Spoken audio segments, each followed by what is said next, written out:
doctor Víctor Anacleto Guerrero, decano del Ilustre Colegio de Abogados de Lambayeque, doctora Carmen Coronado de la Cruz, directora de Economía, doctor Forni Namanco Córdoba, expositor de esta noche, público asistente, tengan todos ustedes muy buenas noches. Quiero invitar a todos ustedes a ponerse de pie para poder entonar el himno a nuestro Ilustre Colegio de Abogados de Lambayeque.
Viva el Ilustre Colegio de Abogados de Lambayeque.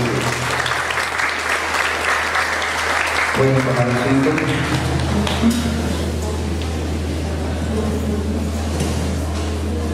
Invitamos a nuestro decano, el doctor Víctor Anacleto Guerrero, para que dé las palabras de salud y bienvenida. Doctor Carmen Coronado de la Cruz, director de Economía, doctor Forni Namanco Córdoba, auditor de esta noche, estimados abogados, dignos alumnos, público presente. Motivo de satisfacción siempre para nuestro colegio la capacitación permanente a través de los bienes jurídicos que está haciendo el Colegio de Abogados. Y en esta oportunidad agradecer la presencia del doctor Forni Namanco, catedrático de la Universidad San Martín de Porres, de Ricardo Palma, y esencialmente por esa predisposición de apoyar a nuestro colegio. Él ha sido profesor de MICA y a través de ella pudimos hacer el contacto y estamos acá con esa disposición de apoyar al colegio. Como miren, en su generalidad todos los abogados a este colegio en forma gratuita. Agradecerles por su presencia, indicarles que el colegio está también en programación de otro diplomado. Estamos haciendo el diplomado, mañana se va a tratar sobre la ley de servir, el diplomado de administración pública. La próxima semana tenemos la celebración del Día de la Madre y también estamos en la organización del tercer congreso que se dará en el mes de septiembre. Pero pedirles a ustedes que no falten a todos los bienes jurídicos, a todos los eventos académicos. El diplomado también estamos con aula virtual y se puede inscribir a 150 nuevos soles. Estamos un diplomado al alcance de todos. Bien, en realidad agradecerles por su presencia y pedirle al doctor Acevedo que nos lea la hoja de vida de nuestro expositor. Muchísimas gracias.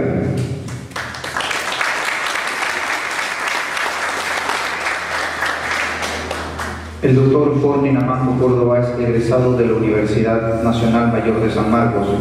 Tiene una maestría en Derecho Civil y Comercial en la Universidad Nacional Mayor de San Marcos. Además, su experiencia como docente la brinda en la Universidad San Martín de Porres, Ricardo Palma, San Juan Bautista. Asimismo, también es miembro de la Comisión de Estudios del Acto Jurídico del Colegio de Abogados de Lima. Así también es colaborador permanente de la revista jurídica Gaceta Civil y Procesal Civil, para quien pido un fuerte y reconocido aplauso.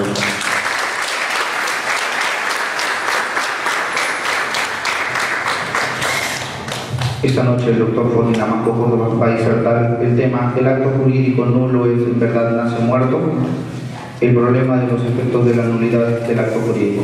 Nuevamente fuerte las palmas para el doctor.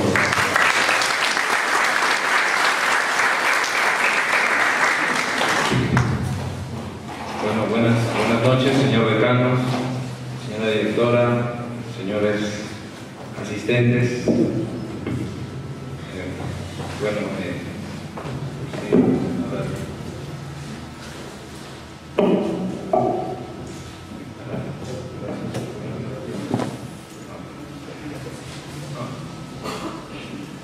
Bueno, para que se comprenda mejor la exposición que voy a desarrollar a continuación, que más que ser de corte explicativo, que bueno, va a tener un componente de explicación de algunos conceptos básicos, también vamos a tratar de enfocar críticamente algunos planteamientos que se han dado.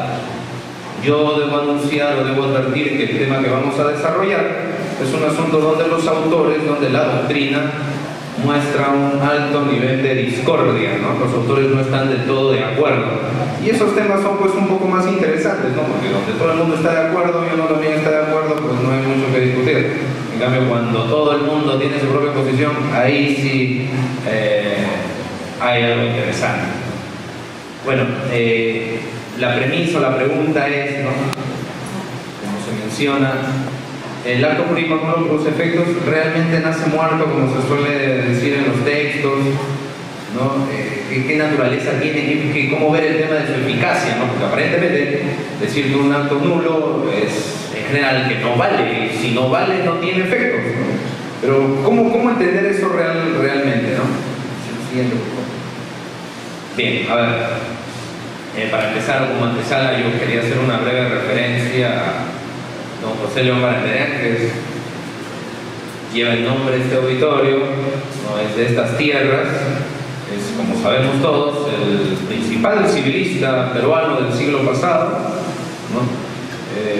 Qué orgullo, ¿no? Qué san envidia tengo de que sean ustedes paisanos de este gran maestro, ¿no?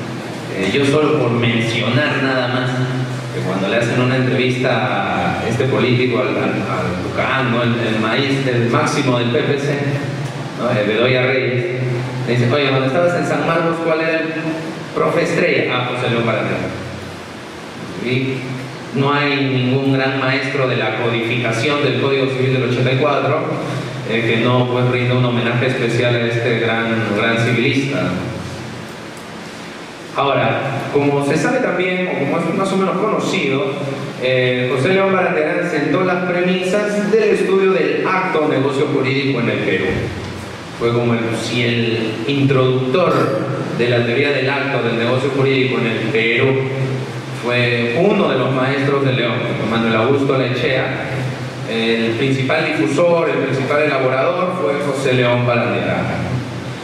Y la influencia de León Barandiarán se nota más dentro del tema de acto jurídico, justo en el tema de la nulidad. Así que León Barandiarán ya se preguntaba cómo entender a los actos o negocios jurídicos nulos, cómo concebir, cómo entender su eficacia, ¿no? Entonces, antes de pasar a esto, voy a hacer como, estoy seguro que lo sabemos, pero vamos a tratar de hacer una refrescada de memoria rápida. Cuando se estudia acto jurídico, cuando se lleva ese curso, se suele empezar por el tema del hecho jurídico, ¿no? ¿Qué cosa es un hecho jurídico? Y un hecho jurídico normalmente se le entiende como aquel evento, acontecimiento que crea, modifica o extingue derechos y deberes o situaciones jurídicas, ¿no? Más en general. Otros suelen entenderlo como aquel evento o acontecimiento que produce consecuencias o efectos jurídicos. Y finalmente, también otra manera de verlo, de repente un tanto más precisa que las anteriores, es que es la materialización de un supuesto de hecho, ¿no? Si uno va a ver el Código Civil, por decir un ejemplo, ¿no? El artículo 1969 del Código Civil, una norma muy conocida porque es una norma base de la responsabilidad civil. ¿Esta norma qué dice? Aquel que cause daño a otro con dolo o culpa deberá indemnizarlo. Esa norma se presta perfectamente para ser descrita según el esquema clásico de estructura de las normas, ¿no? Nos acordaremos todos haciendo memoria de nuestras primeras clases en la universidad, ¿no? Que la norma es tradicionalmente, ¿no?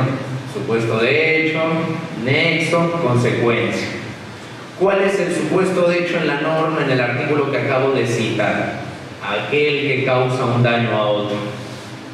¿Cuál es la consecuencia? Que nace el deber de indemnizar, ¿no?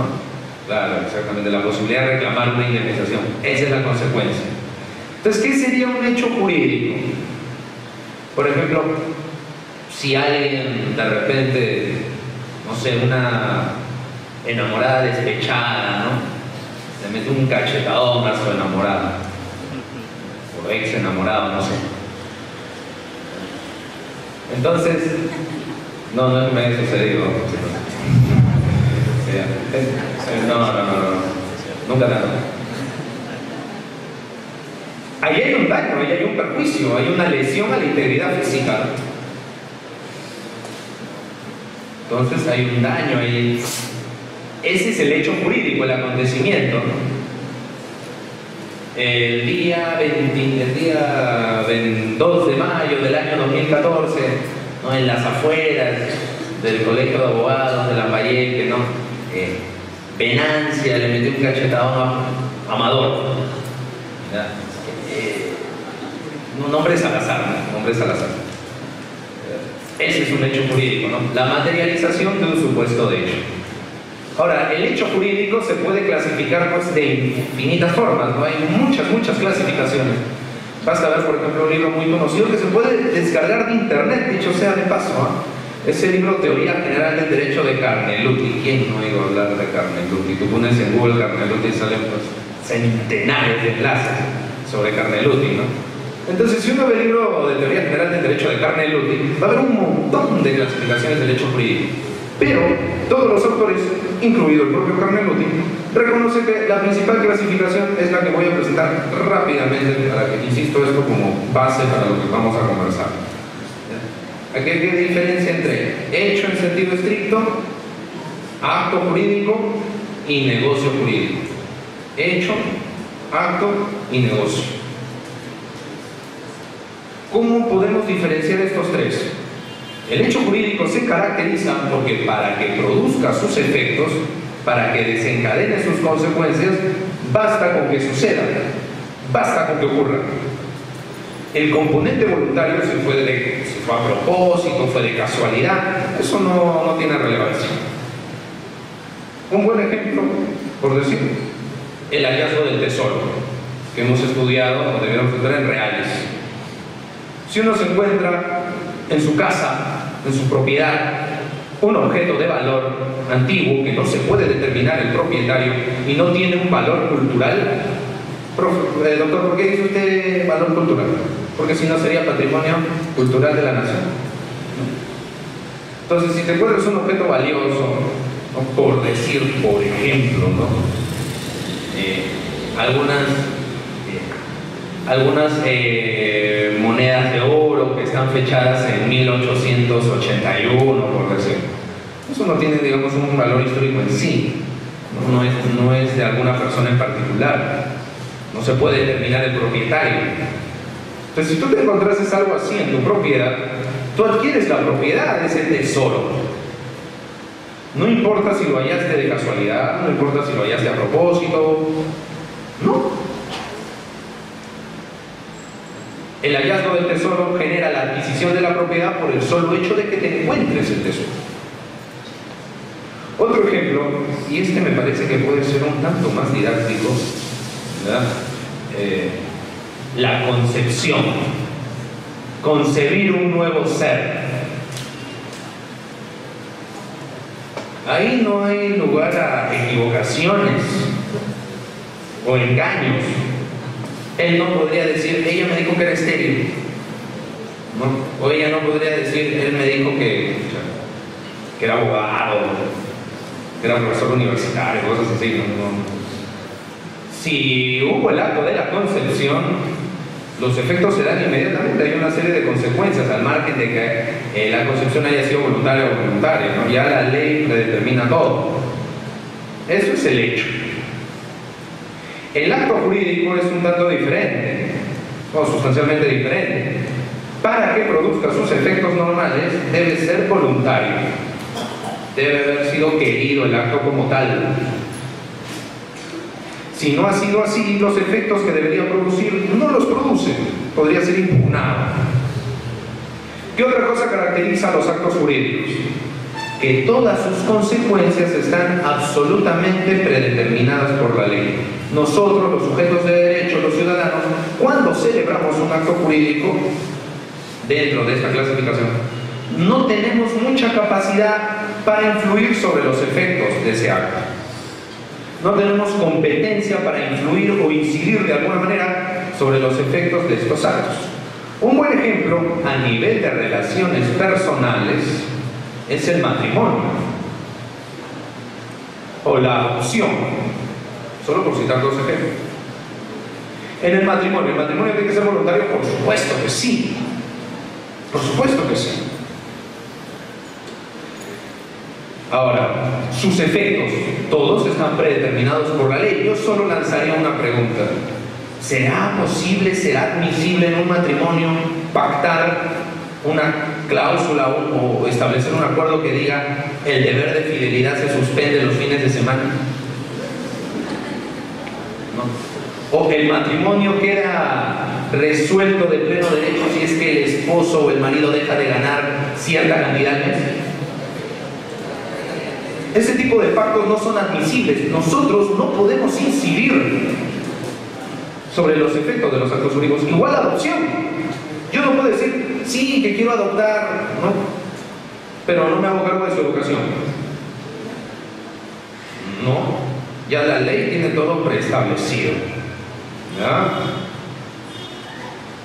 Y finalmente el negocio jurídico, que aparte de ser voluntario, a diferencia del acto jurídico en el caso anterior, en el negocio uno sí puede establecer sus propias reglas de juego. Allí el ordenamiento reconoce lo que alguna doctrina europea llama competencia. Tenemos competencia, no en el sentido procesal del término ciertamente. ¿Ya? Tenemos competencia para establecer nuestras propias reglas de juego libremente. Eso se llama, en el lenguaje un poco más antiguo, autonomía de la voluntad. Y en un lenguaje un poco más reciente, autonomía privada. ¿Qué es autonomía? Autonomía, como sabrán algunos, viene del latín, ¿no? Autos y nomos. Autos, uno mismo, nomos norma, ley. Una norma que tú te das a ti mismo. Autonomía privada. Tú puedes establecer tus propias reglas de juego libremente y la ley las va a reconocer. O sea, todos los efectos derivan de la ley, sin duda alguna. Pero en este caso, los efectos se van a dar también considerando lo que las partes han querido, lo que los sujetos han deseado. Te puedes, repito, autorregular, ¿no? Los italianos hablan de autorregulación de intereses. Por ejemplo, un testamento. Un testamento es un buen ejemplo de negocio, ¿no? Por ejemplo, imaginémonos siempre dentro del tercio de libre disponibilidad, ¿no? Un gran empresario muere y dice, no, dentro del tercio de libre disponibilidad, esta casa para mi amiga, esta otra casa para mi vecina, esta camioneta para mi secretaria, y así. Eso se tiene que respetar. De repente la antigua asistente del Señor puede recibir más que una hija, ¿no?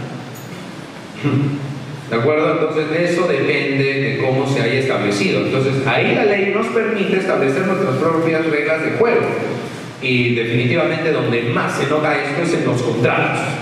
Porque en los contratos podemos establecer, insisto nuevamente, nuestras propias reglas de juego como nosotros sabemos, ¿no? Entonces existe esa clasificación.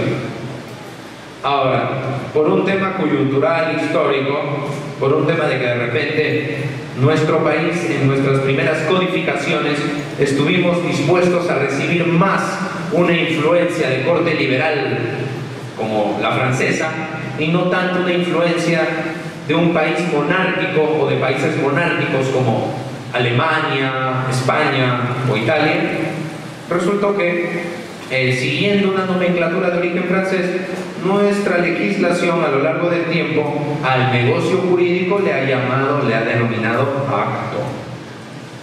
Y por esa razón, el libro 2 de nuestro Código Civil tiene esa nomenclatura o tiene esa etiqueta, acto jurídico.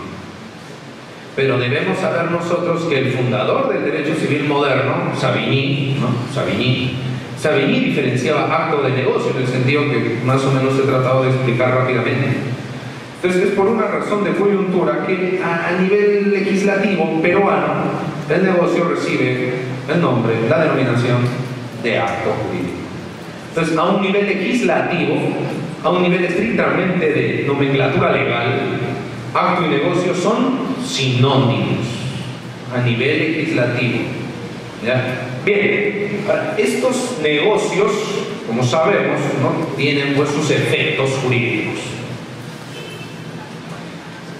Modernamente, si uno revisa los textos más actuales que se han publicado sobre el acto o negocio jurídico en el Perú, por ejemplo, en la tercera edición del libro del acto jurídico negocial de Juan Espinosa, la cuarta edición del libro acto jurídico de Aníbal Torres Vázquez, ¿no?, o este librito del 2002 muy interesante que escribió poco antes de morir Lizardo Taboada Córdoba, acto, negocio y contrato, ¿no? Se ven más o menos estas diferenciaciones cuando se habla de los efectos de un negocio, de un acto.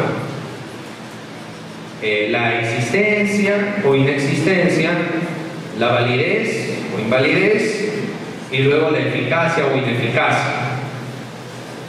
Según esta tendencia bastante difundida, debe diferenciarse entonces tres planos: la existencia, la validez y la eficacia de un acto o negocio jurídico. ¿Cuándo tenemos que un negocio existe?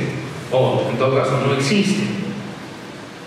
En general, se suele decir que el negocio existe cuando por lo menos hay algo que tenga la apariencia de un acto de un negocio jurídico. Que tenga por lo menos, como se dice, la carcasa, la apariencia. Entonces uno se pregunta, ¿de qué cosa está hecho un acto o un negocio jurídico? ¿De qué está hecho? Si esto está hecho de madera, ¿no es cierto? Si alguno de ustedes tiene zapatos de cuero, está el material, ¿no? ¿De qué cosa está hecho un negocio? De una declaración o manifestación de voluntad. Eso está hecho un negocio. Entonces, para saber si un negocio o un acto jurídico existe o no existe, por lo menos debería haber algo que parezca una declaración o manifestación de voluntad. ¿Ya? Si, por ejemplo, alguno de ustedes, ¿no?, en su cuenta de Facebook pone: vendo una laptop, ¿no? Precio, 800 soles. Interesado, 5. Entonces alguien agarra y dice, oye, está buena esa oferta, no voy a... Y alguien escribe, me parece genial, ¿dónde te deposito los 600 soles y a qué horas voy a recoger mi laptop? Allí no hay ningún acuerdo, ¿no es verdad? Porque la oferta era por 800. Y esta persona que está diciendo, está aceptando por 600. Allí no existe un acuerdo. Entonces, según esta doctrina que les estoy comentando, dice, eso no es ni inválido ni ineficaz. Eso simplemente no existe. No existe. Esto se aplicaría también para los actos jurídicos, ¿no? Porque también son declaraciones o manifestaciones de voluntad. Y un poco para, de repente, no hacerlo tan árida la exposición, regresando un poco más de no tanta aridez. Supongamos que todos estamos invitados al matrimonio de una pareja, todos los aquí presentes. ¿Ya? Piensa en alguien que no te cae mucho. ¿Ya? Y esa es la persona que se va a casar, ¿no? Yo también estoy pensando. Entonces, todos estamos ahí reunidos, ¿ya? Bueno, algunos ya se despertaron ya cuando cambié la tónica del ejemplo. Estamos ahí reunidos, por fortuna dieron algo de comer antes de la ceremonia, ¿no? O sea, ya comimos algo, valió la pena ir. Y están el novio y la novia ahí, ¿no? Y el representante de la municipalidad, o de repente el mismo alcalde, ¿no? Le pregunta pues al novio, oye, bueno, en la hora de la verdad, ¿no? ¿Persistes en tu voluntad de casarte? Y digamos que al novio le da un ataque de pánico. Dice, señor, un ratito, voy a ir al servicio. Un ratito. Y el representante del alcalde dice, oye, acepta de una vez, ¿no? Para irme. No, un rato, porque quiero aceptar tranquilo. Y pum, se va del baño. 5 minutos, 10 minutos, 15, 20. Va la novia con su zapato taco 9 a romper la puerta del baño. De repente algo le pasó a su prometido y la ventana está abierta. Y hay una corbata pichi colgando ahí. No se escapó, se escapó. ¿Ahí hay un matrimonio? No es un matrimonio mal celebrado. Simplemente no se celebró nada. Sería un matrimonio inexistente. ¿No? Bueno, sin embargo, cuando nosotros llegamos a la conclusión de que si hay una manifestación de voluntad, si hay una declaración de voluntad, podemos pasar al siguiente nivel. ¿Cuál es el siguiente nivel? La validez. La validez. ¿De qué trata la validez? La validez se refiere a si el acto o negocio jurídico respeta las normas imperativas que le son aplicables. Un poco en resumen. Hay un autor, un poco citando doctrina extranjera, Máximo Bianca, dice: la validez se refiere a si el negocio es regular. ¿Cuándo un negocio es regular? Cuando respeta todas las normas imperativas que le son aplicables. Entonces, regularidad. Es inválido entonces cuando no respeta las normas imperativas que le son aplicables en general, ¿no? Entonces, para yo ver si el negocio respeta o no las normas imperativas, lo primero que tendría que hacer es verificar si existen, porque de un negocio que ni siquiera existe no vale la pena predicar o ver si vale o no vale, si es válido o inválido, si respeta o no las normas imperativas que le son aplicables. Y finalmente tenemos el tercer escalón o el tercer peldaño del análisis, que es la eficacia.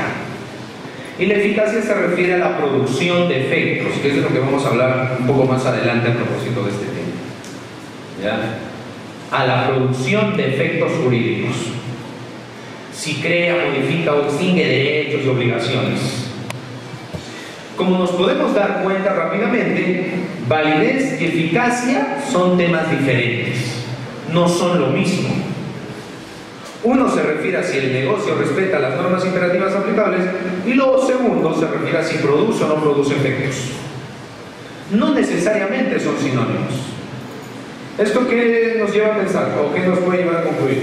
Lo que efectivamente sucede según la normativa del Código Civil, que va a haber negocios válidos ineficaces y válidos eficaces. ¿Qué sería lo normal? ¿No? Repito, válidos ineficaces y válidos eficaces. ¿Qué sería lo normal?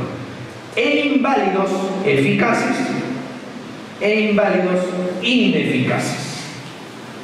Válido, ineficaz, recordemos un poquito de acto jurídico, un acto, un contrato sometido a una condición, ¿no? Te alquilo mi casa, suscribimos el contrato hoy, si es que me sale mi trabajo en Lima, por ejemplo. Si lo contratan en Lima, si le sale el trabajo en Lima, su casa, su departamento aquí en Chiclayo lo va a tener libre y en consecuencia tendría sentido que el arrendamiento empiece a funcionar. Luego de firmado el contrato con esa condición suspensiva, ¿no? Hagamos memoria, condición suspensiva, no produce efectos. Los efectos típicos no se producen. Entonces, ¿qué decimos ahí? Es un contrato válido, pero sin efecto, ineficaz. Ahora, el inválido eficaz, ¿cuál es? El anulable, ¿no? El anulable. Y el inválido ineficaz, justo de lo que vamos a conversar, el nulo. Regresemos a la invalidez un rato. La invalidez, ¿no? Viola normas imperativas. Doctor, la nulidad y la anulabilidad son los dos tipos de invalidez que hay. ¿Cómo las diferencio si en ambos casos se trata de violación de normas imperativas? Lo que se suele mencionar en los textos es que los nulos son negocios que violan normas imperativas que protegen intereses generales. Intereses que le importan a toda la comunidad. Y los anulables son aquellos negocios que violan normas imperativas que protegen intereses particulares, que le importan solo a algunos sujetos. Doctor, ¿y quién decide si el interés es general o el interés es particular? ¿Quién lo va a decir? No lo dice la propia ley.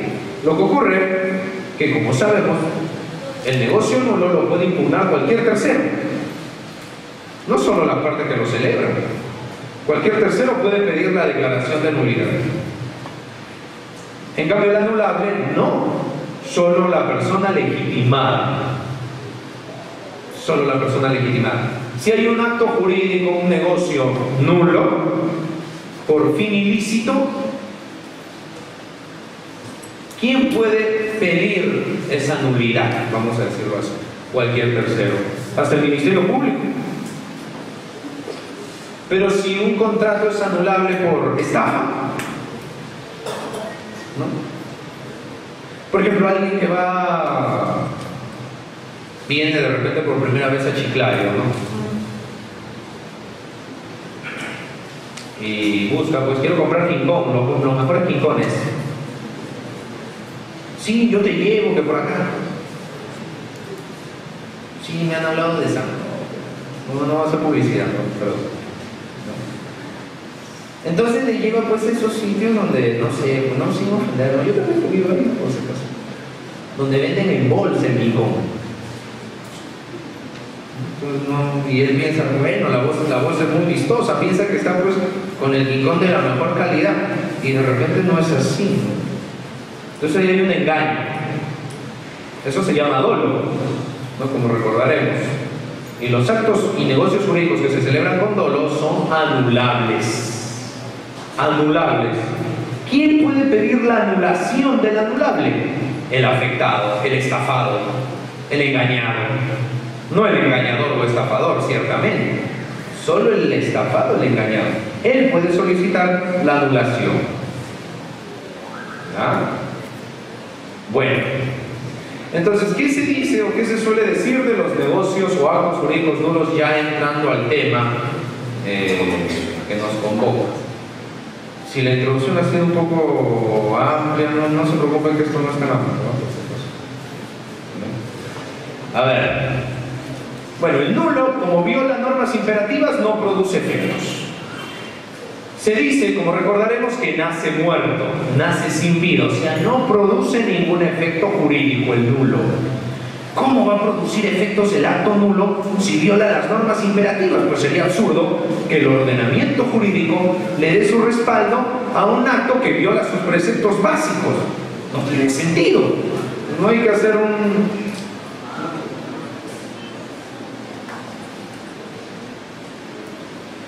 un gran esfuerzo para entender que los actos jurídicos nulos no deberían, pues, producir los efectos que debiera, digamos.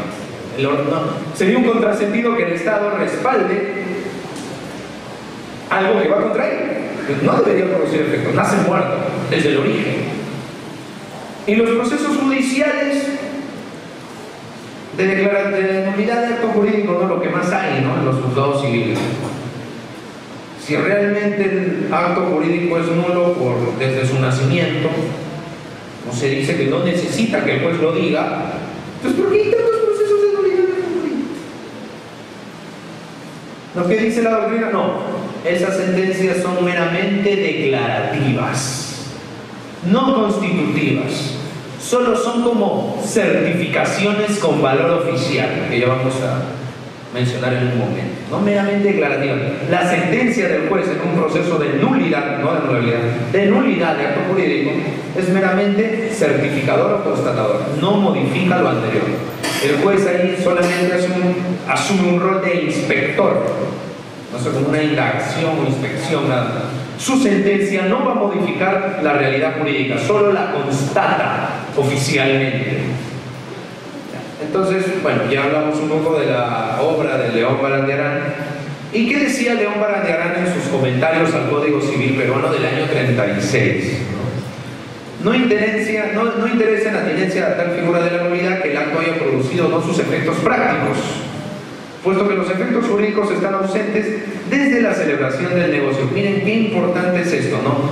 El maestro Lambayecano nos diferenciaba los efectos prácticos de los efectos jurídicos. Son cosas completamente diferentes. Si tú, alguno de ustedes, señores, le presta 100 soles a la persona que está a su lado, eso va a generar unas consecuencias, va a generar una obligación de devolución, intereses ahí. Efectivamente le presta, ahí hay un efecto práctico, se ejecutó. Cuando León Barandiarán hablaba de los efectos prácticos, habla de la ejecución, de la realización del acto en la vida real. Y ahí hay efectos jurídicos, claro, hay una obligación. Pero si cambiamos el ejemplo y hay pues una compraventa de droga, no hay unos jefes ahí, ¿ya? El ordenamiento no va a respaldar eso como contrato de compra-venta, pese a que en la realidad de los hechos se cumple y se ejecuta. O sea, un contrato de compra-venta para droga, ¿no?, jurídicamente no produce los efectos de una compra-venta común y corriente, pese a que en el plano de la realidad se pueda cumplir, ejecutar. Entonces, por eso dice León, ¿no?, el hecho de que hayan ocurrido efectos prácticos no altera el hecho de que el negocio nulo no produce efectos legales.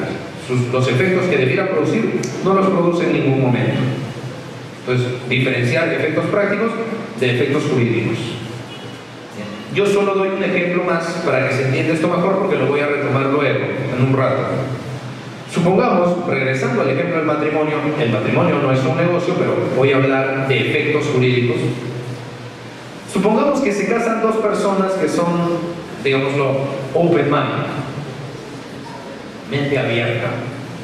Se casan dos personas que son espíritus libres. Y ellos acuerdan, justo lo que te mencioné hace un rato, que el deber de fidelidad se va a suspender los fines de semana. Y lo cumplen. Vaya que lo cumplen. ¿Eso significa que el derecho le va a dar un respaldo a ese pacto? Por supuesto que no.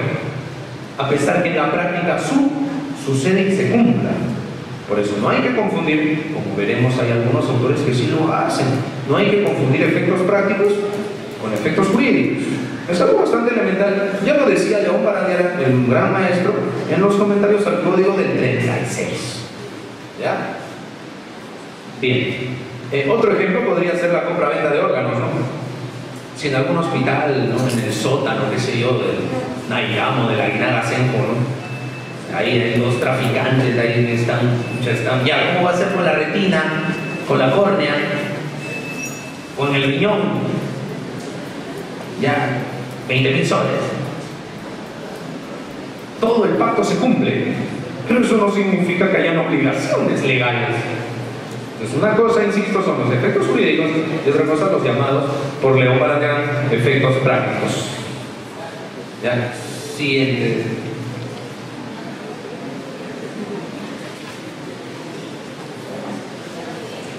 Pero dejemos de ser por un momento tan doctrinarios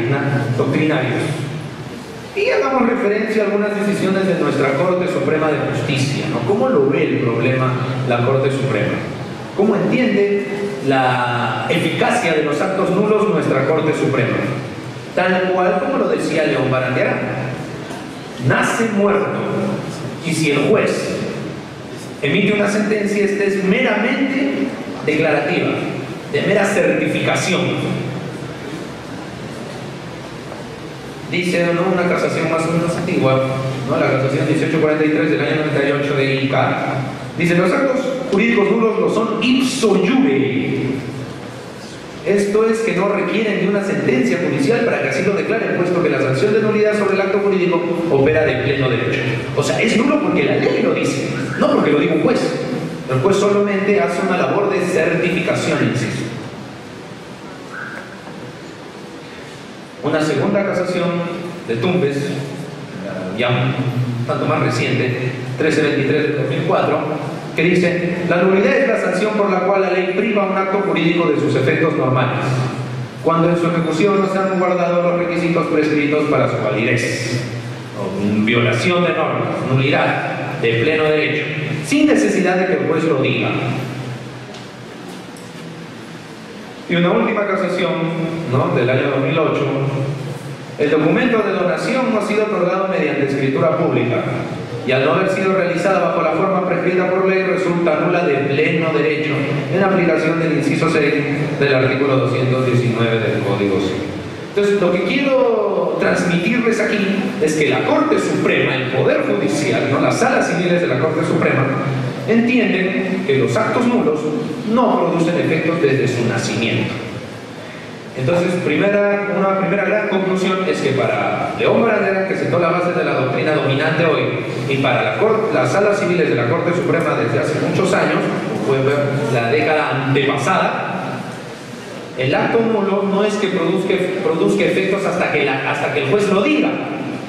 No es que un acto o contrato nulo produzca efectos hasta que el juez diga lo contrario. No produce efectos desde su nacimiento. Y eso tiene una serie de consecuencias prácticas que vamos a ver al final. Siguiente, por favor. Ya, bueno. León Barandiarán, ¿no?, nuevamente siguiendo con este asunto de los efectos del negocio nulo, del acto jurídico nulo, insisto y vuelvo a repetir, la mayoría de autores nacionales, recuerdo, entienden los efectos del negocio nulo tal como lo entendía León Barandiarán, salvo dos autores muy importantes, y por eso mencioné que había discrepancia. Aunque lo voy mencionando por adelantado: Juan Espinosa y Guillermo Loma. En sus obras sobre negocio o acto jurídico niegan lo que decía vuestro paisano, pero aquí lo vamos a defender. Saludos. ¿Qué decía León Barandiarán? La teoría de la nulidad se ha embrollado por la necesidad de acudir a un juez. Justo lo que les mencionaba hace un rato, ¿no? Oiga, doctor, si el negocio nulo es nulo automáticamente sin que el juez lo diga, caray, ¿por qué tanto proceso de nulidad de acto jurídico? O sea, al final del día el juez es el que lo dice, no la ley. Entonces León decía, esa circunstancia práctica hace que nos confundamos, genera embrollos, ¿no?, decía León. ¿Por qué se acude al juez en caso de nulidad de acto jurídico? Si se supone que lo es de pleno derecho, que lo es automáticamente. Decía León, no se requiere pronunciamiento judicial que declare que el acto es nulo, pero si hubiera disputa entre las partes acerca si el acto es o no nulo, corresponderá al juez resolver sobre el particular, no pronunciando su nulidad, pero sí constatándola o reconociéndola. ¿Ya? Entonces, se va al juez si es que hay discrepancia entre las partes, es decir, ustedes y yo, algunos de ustedes y yo celebramos un contrato. Ustedes juran que es nulo y por eso no lo quieren cumplir. Yo digo que es válido y eficaz y les exijo que lo cumplan. Hay una controversia. Para ustedes es nulo, para mí no. ¿Quién va a decidir? El juez. El juez va a dar la verificación oficial a ver si eso está muerto o vivo. Es por un tema práctico, no jurídico, práctico. Necesitamos la constatación con valor oficial. Yo cuando explico este punto me suelo valer de un ejemplo un tanto interesante. A ver, ¿cómo lo ven? A ver si puede contribuir a echar más luz sobre esta última idea.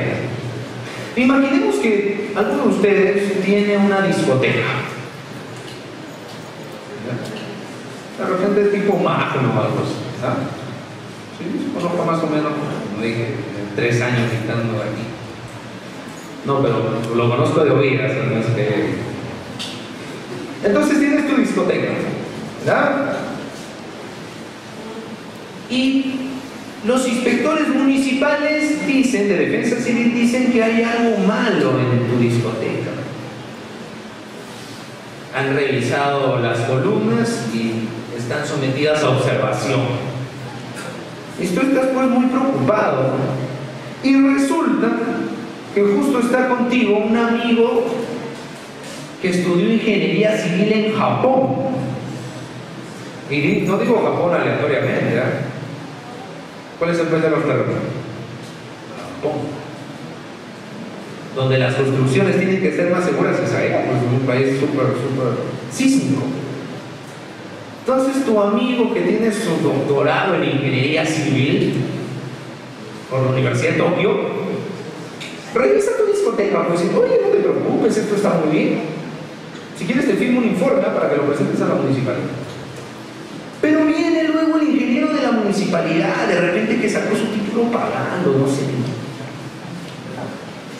Se dormía en las clases. ¿Ya? ¿Él qué dice? No.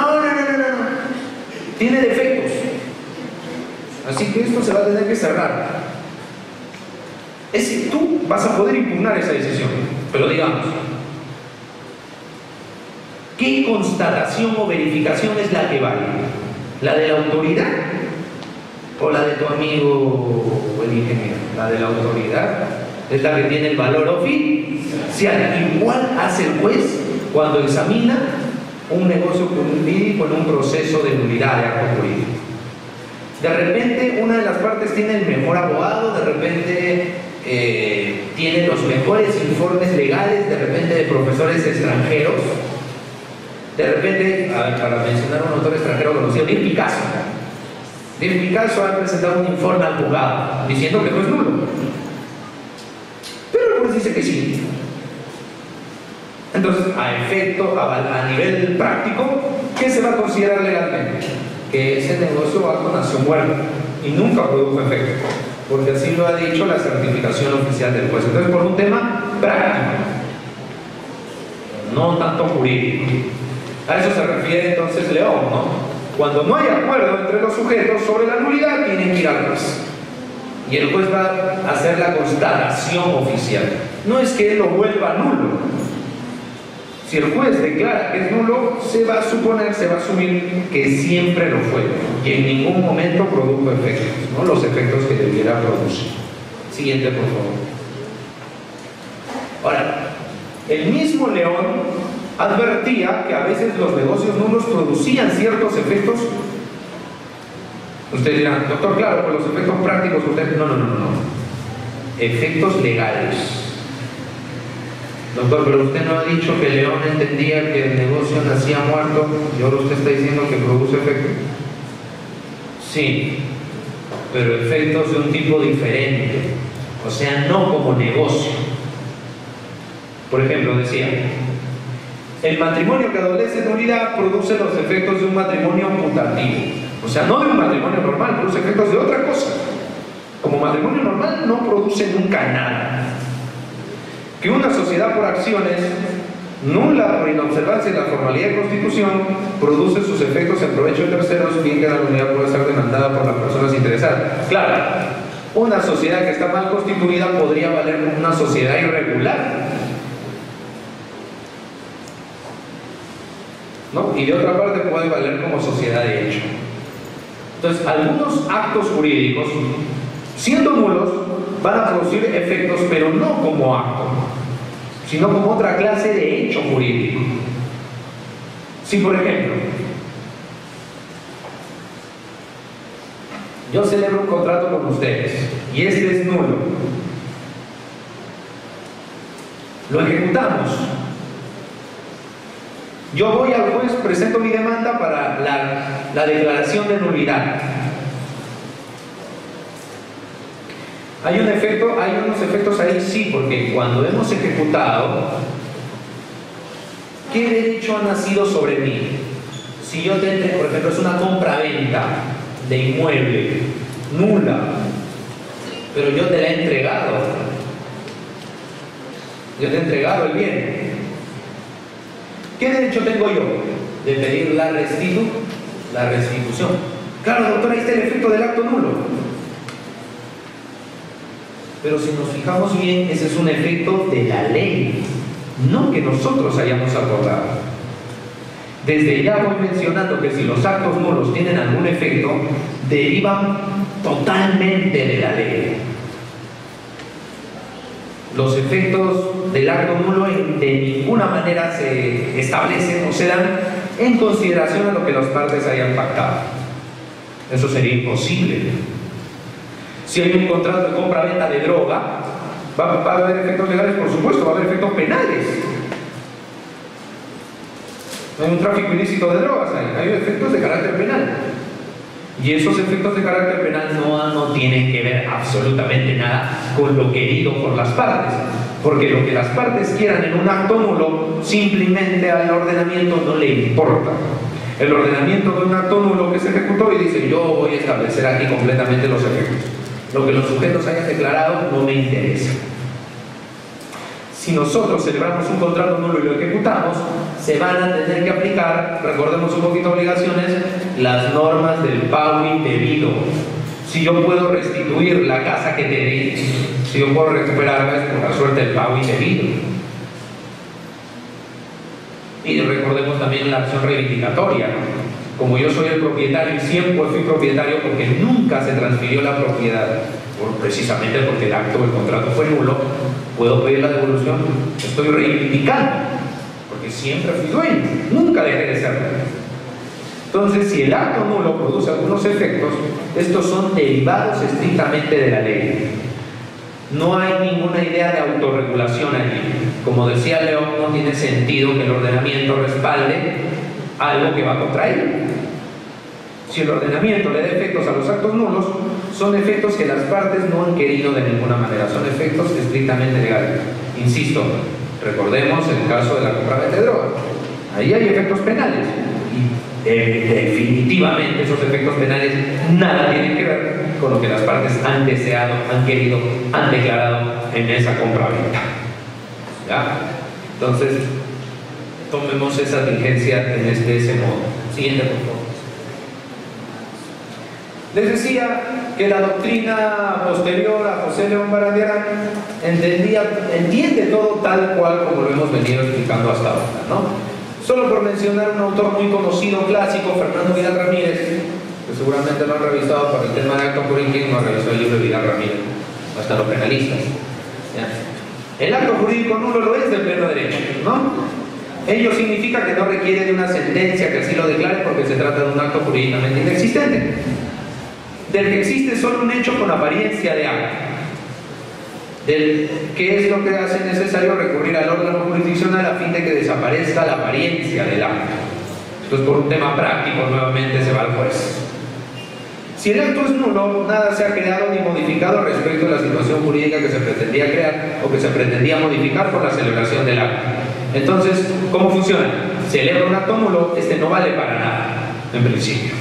Y el juez solo hace una constatación o certificación. ¿Ya? ¿No? Inmediatamente después Vidal dice, si el acto nulo es ejecutado en el plano de los hechos, la parte que aspira a que se declare la nulidad se verá precisada en incoar el respectivo proceso judicial.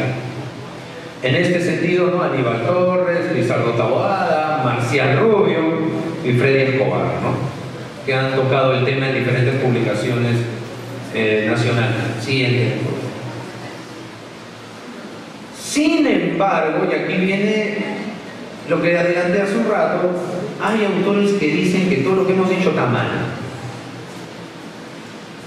y que León Barandiarán estaba equivocado. Guillermo Loma, ¿ya? El profesor Loma dice: la nulidad es el estado jurídico del acto después de constatada y declarada judicial o arbitralmente su invalidez. O sea, hay nulidad no desde el nacimiento, sino desde que el juez lo dice. No nace muerto, nace vivito y coleando. Porque las partes, fíjate la razón que da, porque las partes no pueden declarar por sí mismas el vicio y determinar la sanción jurídica. ¿Qué dice Loma? La nulidad, como mencioné hace un rato, es un asunto de orden público. Entonces, lo que digan las partes, lo que consideren las partes, si las partes están súper seguras de que es nulo, no importa. Si están súper seguras de que es válido, tampoco importa. Solo va a haber certificación por lo del juez. El juez va a decidir si es nulo o no. Mientras no haya sentencia de nulidad, el negocio debería reputarse válido y eficaz. Solamente se va a hablar de nulidad, repito, cuando haya sentencia del juez en ese sentido. Antes no. ¿Por qué no? Porque el único que está facultado para decir si es nulo o no es el juez. Por eso no tiene sentido hablar de nulidad automática, porque el único que va a decir si es nulidad o no es el juez, dice Loma. Hasta antes de la declaración habrá causal de nulidad, pero no estado jurídico de tal. O sea, la causal puede existir, la causal se da desde el comienzo, pero la nulidad no. La nulidad recién con la sentencia del juez. Aunque el negocio jurídico esté intrínsecamente afecto a una causal de nulidad, las partes solamente quedarán liberadas de cumplir lo que en él se hubiese estipulado cuando se declare su nulidad. O sea, si ustedes y yo celebramos un contrato nulo, estamos obligados a cumplirlo hasta que el juez diga lo contrario. Pero creo que no es muy difícil darnos cuenta de que esta opinión, por muy respetable, que duda cabe, es bastante difícil de compartir. Porque si, por ejemplo, regresemos al ejemplo anterior, ¿no? Están vendiendo unas córneas y unos riñones.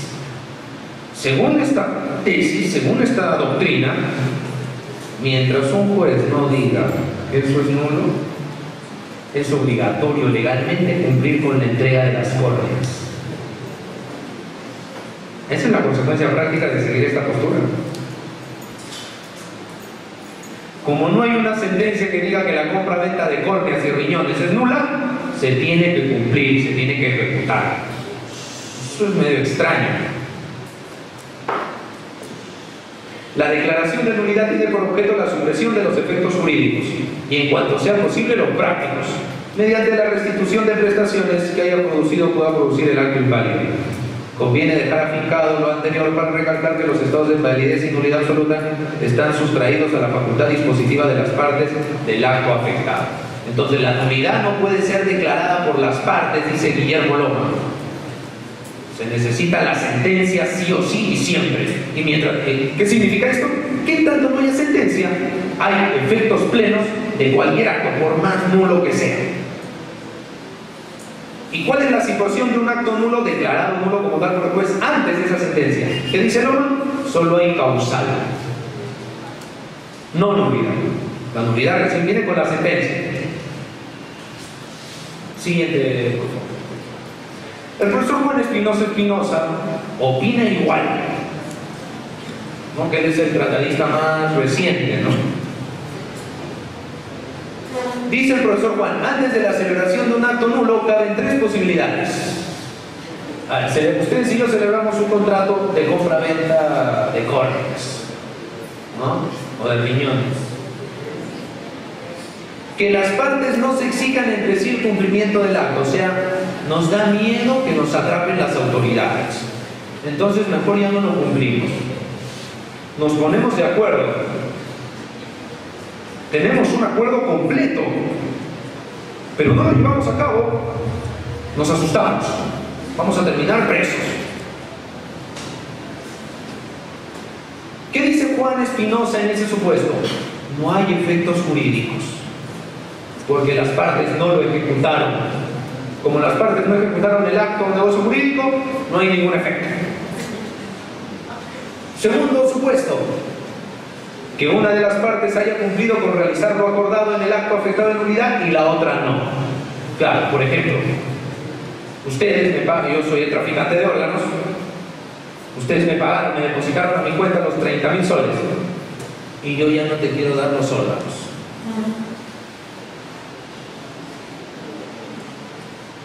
¿Qué dice ahí? Frente a lo cual la parte afectada puedo no reclamar lo que me corresponde. Ustedes tendrían que reclamarme. Igual, si celebramos un contrato de compra-venta nulo, ustedes me pagaron, yo no les doy la casa, van a reclamar. Y finalmente, que ambas partes hayan cumplido con ejecutar el acto afectado de nulidad.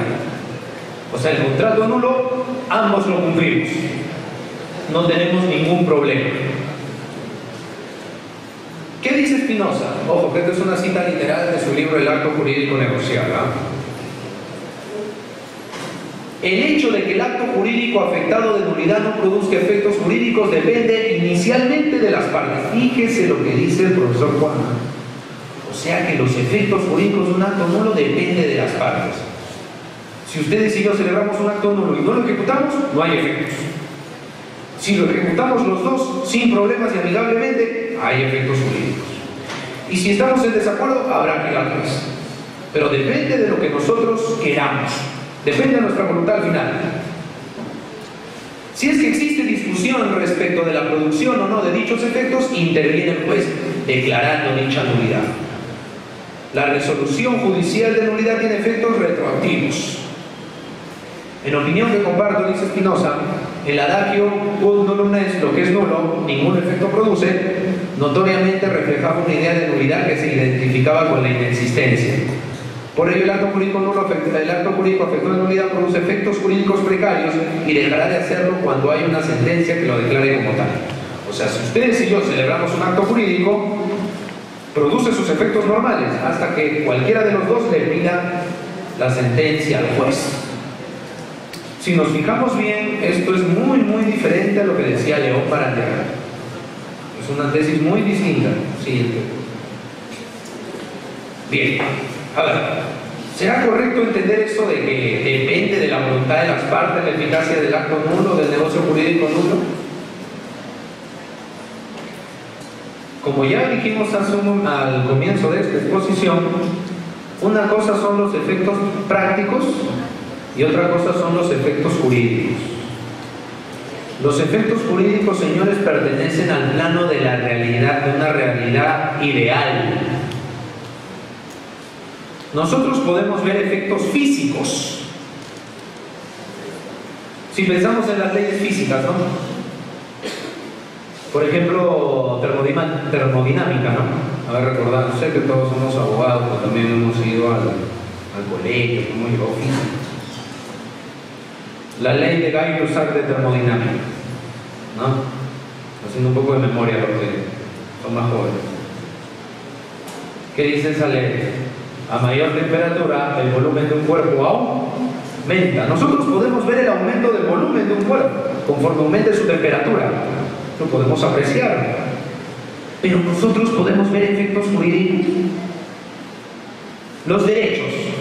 ¿Qué forma tienen los derechos subjetivos? Las obligaciones, ¿qué forma tienen? ¿Redondas, triangulares? ¿Pesan? ¿De qué color son? No existen en la vida material los efectos jurídicos. No existen. Existen en un plano lógico conceptual. La eficacia jurídica de un hecho, como lo es el negocio nulo, pertenece a un plano que podemos denominar realidad jurídica, ¿no? Cuya dinámica se encuentra dominada por el contenido de las normas, no por lo que ocurra o deje de ocurrir en el plano de la realidad empírica. Recordemos un poquito de introducción al derecho civil, no el título preliminar. Una norma queda sin efecto jurídico por desuetud, por dejarse de obedecer. Todos sabemos eso, que no es así. Todos sabemos que una norma, por el hecho de que no se aplique constantemente, no pierde su eficacia jurídica. Habrá perdido sin duda alguna eficacia social, pero no eficacia jurídica. La eficacia jurídica no tiene que ver con la eficacia social o la eficacia práctica o fáctica. Una norma del Código Civil, no tengo el número exacto ahorita, el que regula el hallazgo de objetos perdidos. ¿Qué dicen esa norma? Si yo me encuentro un objeto perdido, debo llevarlo a la autoridad municipal. Yo les apuesto que esa es una de las normas más desobedecidas. Ese BlackBerry que te habrás encontrado alguna vez. Esos 10 soles que te encontraste en el mototaxi. Los llevaste a la municipalidad. ¿Quién lo oye? Nadie lo oye. Yo sí. O sea, esas normas son sistemáticamente desobedecidas y por eso vamos a decir que esas normas ya son derogadas. Tienen efectos legales, por supuesto. Entonces no debemos confundir, como ya lo decía José León Barandiarán, los efectos prácticos de los efectos jurídicos. No lo confundamos, son dos cosas distintas. Si uno va a estudiar un poquito en textos de teoría general el problema del efecto jurídico, se da cuenta que los representantes de la escuela histórica del derecho, la de Savigny, entendían que el efecto jurídico pertenecía al plano de la realidad material. Si matas a alguien, ¿cuál es el efecto? Ir preso. Ese es el efecto, que esté en la prisión. No quedar sujeto a una pena, no. Ir preso. Sería una obligación. ¿Cuál es el efecto? ¿La obligación no es un efecto? No. Es el cumplimiento de la obligación. Entonces, según este enfoque, para que haya derecho de propiedad realmente, por ejemplo, es que nosotros estemos utilizando el bien. Pero si no lo utilizamos, no podría hablarse de derecho propio. Y todos sabemos que eso no es así. Uno puede ser propietario aunque no tenga el bien consigo mismo, ¿no es cierto? El bien pudo haber sido usurpado, pero igual somos los propietarios, porque es un tema, insisto, ideal. Quizá bajo la influencia de la escuela histórica, la de Savigny, que tanto peso otorgaba a la configuración del derecho a lo que efectivamente acontecía en la realidad social, explica que un sector de la doctrina alemana a mediados del siglo XIX entendiera que el hecho mismo y no otra cosa era el productor de los efectos jurídicos que le correspondían. No tardó la doctrina en superar este punto de vista al advertir que resultaba inapropiado entender que la realidad jurídica pertenecía sin más a la experiencia sensible o realidad empírica. Insisto, no, los efectos jurídicos no los podemos ver. El nacimiento de un derecho, ¿cómo nace? Eso no se ve. ¿Cómo nace una obligación? ¿Cómo se extingue una obligación? ¿Le duele la obligación cuando se extingue? Son conceptos. Siguiente. Entonces, los efectos jurídicos se dan al margen de lo que ocurra o deje de ocurrir en la vida real. Eso es un poco la idea que quiero rescatar aquí. ¿Ya? En el ejemplo del matrimonio open mind, si ese acuerdo para suspender el deber de fidelidad se cumple en la vida real, eso no puede significar que entre ellos legalmente, jurídicamente existe el deber de fidelidad y el derecho de exigirse fidelidad. solo que no se ejercita y no se cumple. Pero el derecho y el deber existen. Existen. No podemos, insisto, entender a la eficacia en función de lo que ocurre en la vida real. No. La eficacia jurídica es algo distinto, pertenece a un plano, repito, conceptual. Entonces, la eficacia del negocio nulo no puede depender de aquello que las partes decidan hacer o no hacer. De tal manera que si se ejecuta el negocio nulo, este desplegaría sus efectos. Como si fuera un negocio válido y eficaz hasta que un juez o árbitro lo declare nulo. Por el contrario, depende de lo que el ordenamiento diga, como dice la Corte Suprema. Es que resulta insostenible a todas luces que si yo vendo un órgano, ¿no?, un riñón, como no hay sentencia de nulidad, entonces ustedes son los propietarios del riñón. Legalmente no se puede aceptar una posición como esta, por lo menos en la opinión de quien habla, eso es bastante difícil. Yo no puedo decir, no, depende de si las partes, como dice Juan Espinosa, depende si las partes se ejecutan o no ejecutan. Eso es hacer depender la eficacia jurídica de lo que ocurre en la vida real. Y ya sabemos que eso no es así. Yo me permito recordar que para ir terminando, había un filósofo del derecho muy conocido, Rudolf Stadler. De repente los que han llevado filosofía del derecho lo recordarán.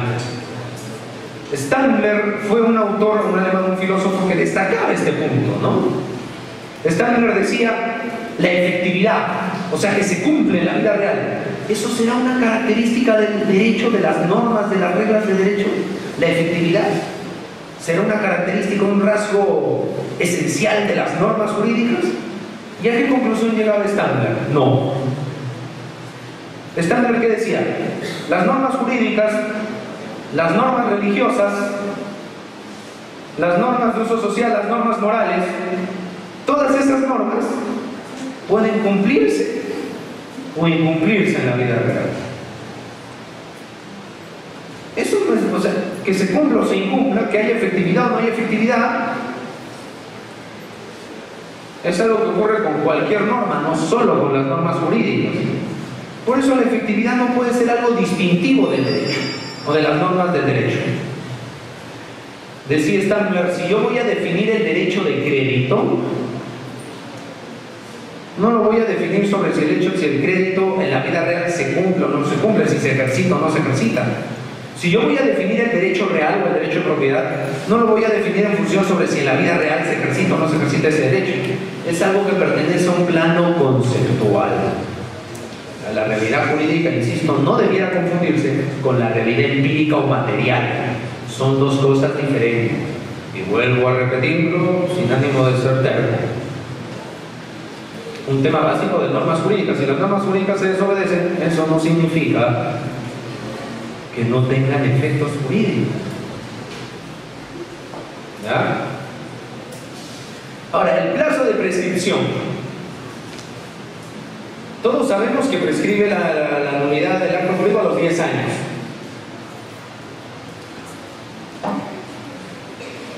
¿Qué pasa después de esos 10 años? Resucitó. O sea, si nació muerto, se reencarnó. ¿Qué pasó?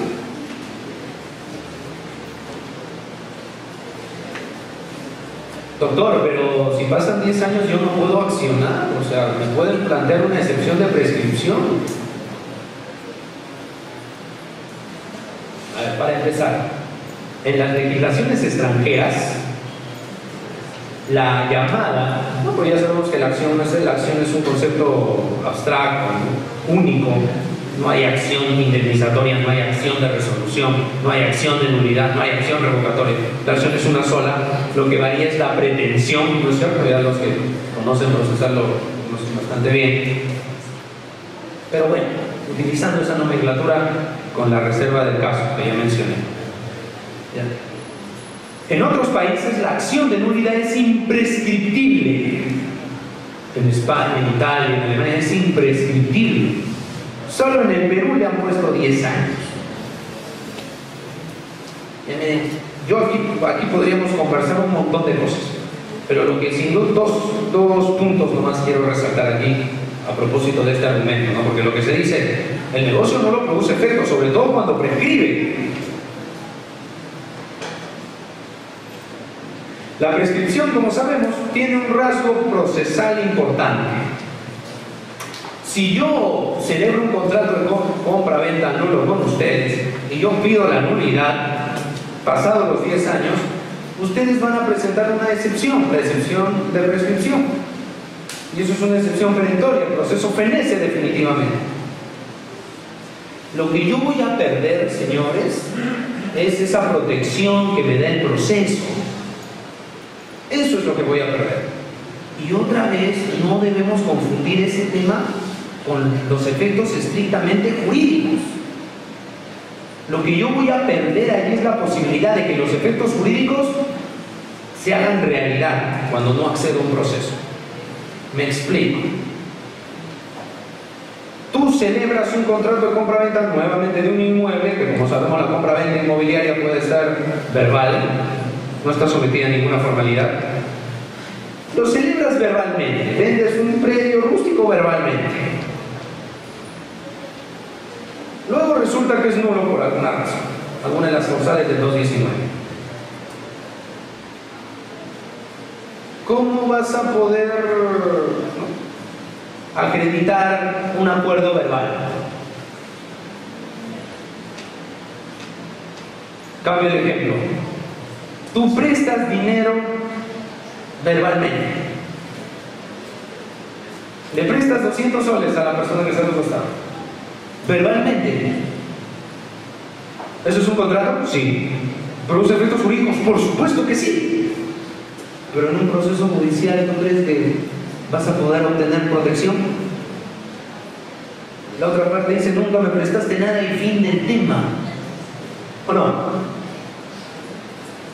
Pero en un plano jurídico, sí hubo efectos, por supuesto. Entonces, a eso se refiere el tema de la prescripción. Es un tema de tutela procesal al final. Si yo no accedo a tutela procesal, entonces no produjo efectos. Nuevamente es confundir efectos prácticos con efectos jurídicos. Son dos temas diferentes. ¿Ya? Nulidad y prohibición de autotutela. Lo que dijo Loma, no puedo hacerme justicia por mi propia mano. Por eso la nulidad la tiene que decir el juez. Porque si la digo yo, estoy efectuando o estoy haciendo autotutela. Y eso está prohibido, como todos sabemos, por nociones básicas de procesal. La autotutela está prohibida. Pero tampoco, si ustedes y yo celebramos un contrato nulo y yo no quiero cumplirlo porque me parece que es nulo, yo no estoy empleando autotutela ahí. ¿Cuándo hablamos de autotutela? Autotutela, bien, correctamente entendido, es el empleo de la fuerza por una de las partes en conflicto para solucionar el conflicto. Ojo, esa palabrita o esa frase, empleo de la fuerza por uno de los sujetos involucrados en el conflicto. Si ustedes y yo celebramos un contrato nulo y yo digo que es nulo y ustedes no, ¿sabes qué? No me quiero cumplir pues, porque me parece que es nulo. Yo no estoy empleando la fuerza ahí. Eso no es autotutela. Y ustedes al exigirme que cumpla tampoco están empleando autotutela. ¿Cuándo habría autotutela de mi parte? Si yo violentamente les digo ya no me fastidies. Y mando unos matones para que ya me dejen de fastidiar por ese contrato. A eso ya sería autotutela. Pero si yo simplemente me niego a cumplir el contrato, no estoy empleando autotutela. Y si ustedes me tratan de exigir, tampoco.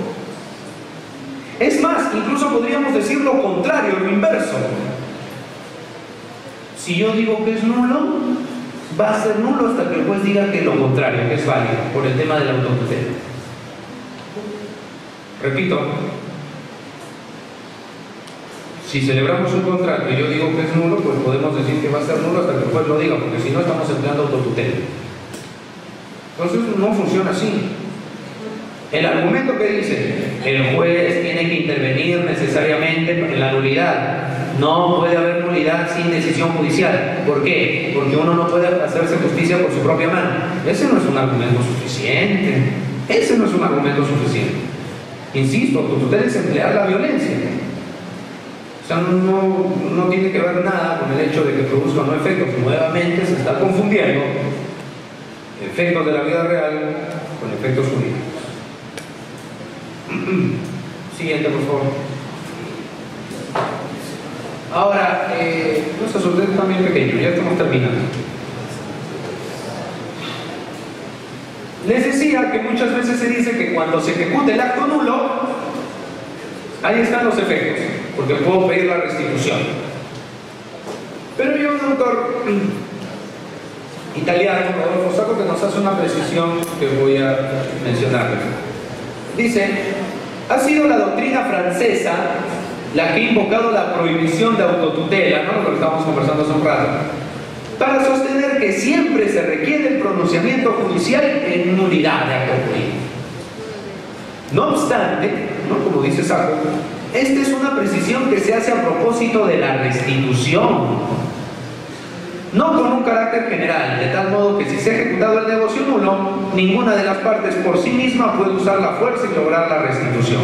Claro, que yo diga que el negocio nulo no produce sus efectos, eso no significa decir, ah, ya, como el contrato fue nulo, anda con tus matones y recupera el bien.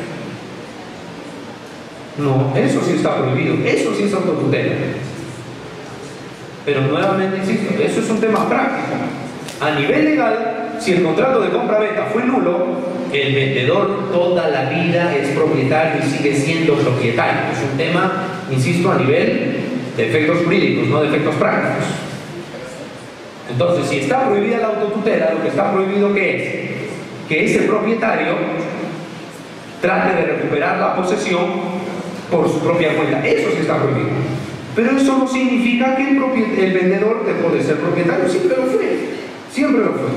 ¿Por qué? Porque la compra-venta, al ser nula, nunca transfirió la propiedad. ¿Ya? Ahora, cuando la doctrina francesa critica el Código Civil alemán por consagrar la nulidad del pleno derecho, lo hace para llamar la atención sobre el hecho de que esto no puede de ninguna manera significar que en el plano de la práctica no se requiere la intervención del juez. Claro, insisto, o sea, siempre se va a requerir por un tema práctico la certificación o constatación oficial, no para indicar que el negocio nulo produce plenamente sus efectos como válido, mientras la autoridad jurisdiccional no diga otra cosa.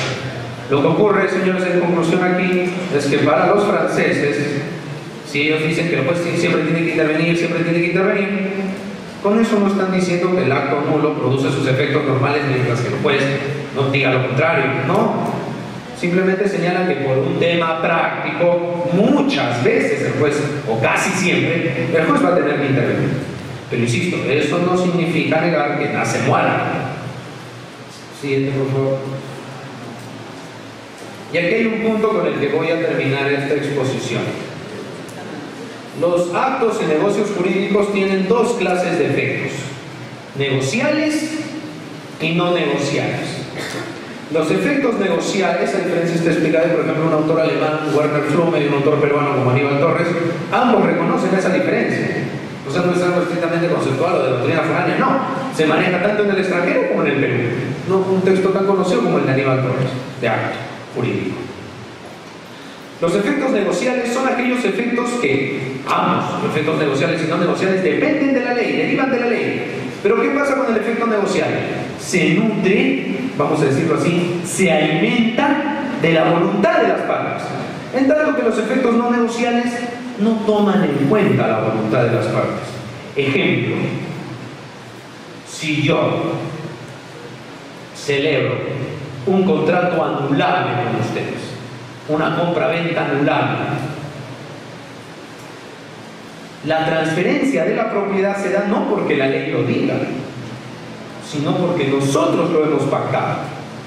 O sea, la ley ordena o la ley genera la transferencia, pero atendiendo a lo que nosotros hemos pactado. Ese es un efecto negocial.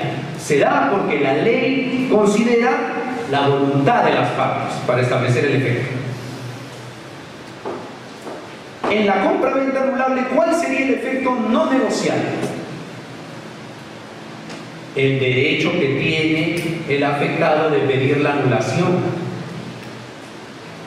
Supongamos que el afectado con la anulabilidad son ustedes. Ustedes tienen derecho a pedir la anulación. Ese efecto, ¿por qué se da? ¿Por imperio de la ley? No, porque lo habíamos pactado, por supuesto que no. Ese es un efecto no negociable. Si compramos una moto y tenemos que pagarla en 10 cuotas, ¿por qué son 10 cuotas y no 8? Por el acuerdo de las partes. Pero si por ahí alguien tiene que pagar un impuesto a la renta, eso no es por el acuerdo de las partes, es por el imperio de la ley. Entonces, los contratos, los actos jurídicos producen efectos negociables y efectos no negociables. Entonces, ¿qué pasa con los actos jurídicos o negocios jurídicos nulos? Que producen puramente efectos no negociables. Todos los efectos son por imperio de la ley. En el caso de la compra-venta de córneas o de riñones, todos esos efectos penales podrían ser entendidos como efectos no negociables, impuestos por la ley. Lo que nosotros hayamos querido, a la ley no le interesa.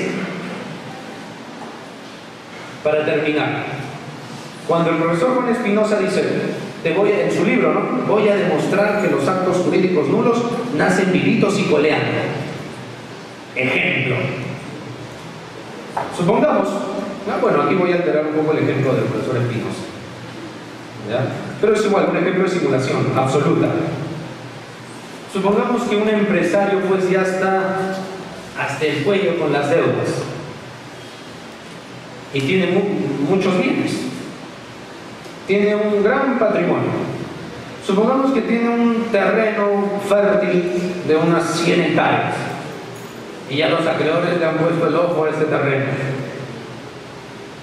Entonces este gran empresario habla con su secretaria, su fiel y leal secretaria, y le dice, vamos a simular que tú vas a comprar esto para que en registros públicos aparezca tu nombre y así no me puedan embargar. Y lo hacen. La secretaria pues se la juega, ¿no?, por su jefe. Digo que de repente está enamorada de él hasta el final. Con usted hasta el final, jefecito. Se inscribe en registros, ¿no? Si eso es simulado, nosotros sabemos que eso es nulo. Nulo. Pero ¿qué ocurre? Supongamos que este jefecito tiene algún amorío con la practicante de la empresa y la secretaria se entera y el despecho la invade, y aprovechando que está su nombre en registro público lo vende. La clásica, ¿no? Ese es un tercero de buena fe y mantiene la propiedad que le compra a la secretaria. El empresario no va a poder reivindicar.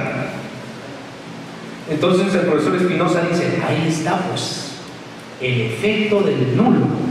¿Qué muerto? Está recontravivito y coleando. Simulación, supuestamente se transfería la propiedad. El tercero de buena fe adquirió la propiedad, se sustentó en ese contrato nulo. El contrato nulo produjo efectos. Ahí está. ¿Dónde está que está muerto? Si el acto entre el empresario y la secretaria hubiera nacido muerto, ¿cómo me explicas tú que el tercero se quede con la propiedad? Ahí está. Pues, señores, yo discrepo completamente de esa perspectiva. Si esa transferencia se da, no es por el acuerdo de las partes, ese es un efecto no negociable, principio de buena fe registral. Y el principio de buena fe registral no se establece por las partes. Eso está en el artículo 2014 del Código Civil, que dice: todo aquel que adquiere un derecho, ¿no?, de alguien que figura con las facultades para otorgarlo según el registro, mantendrá su adquisición aunque su facultad después se anule, se rescinda. Es por un tema legal, no por acuerdo de las partes, es un efecto no negociable. Insisto, los negocios nulos nacen muertos, no producen ningún efecto negociable. Si solo producen, son efectos estrictamente no negociables, impuestos por la ley sin tomar en cuenta en absoluto la voluntad de las partes. En este ejemplo que propone el profesor Juan Espinosa, si el tercero de buena fe se queda con la propiedad, no es porque la simulación del ordenamiento lo haya tomado como no simulado, no, es por tutelar la seguridad jurídica, por imperio de la ley es que se queda esta persona con la propiedad, por el 2014 del Código Civil, no por el contrato de compra-venta simulado. El título, la razón por la cual adquiere, no es el contrato de compra-venta simulado, no, de ninguna manera, es la aplicación del 2014, un efecto estrictamente legal, no negociable. Hasta ahí sería mi exposición. Yo les agradezco mucho su...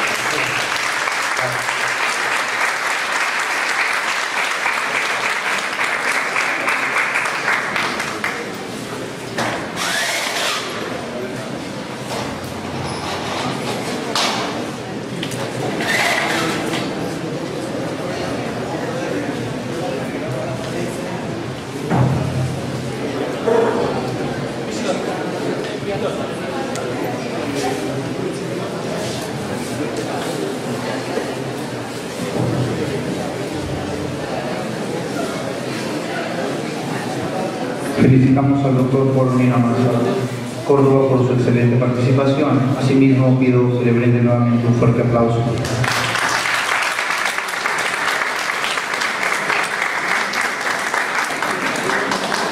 Queda abierta la posibilidad para formular las preguntas o interrogantes que puedan tener.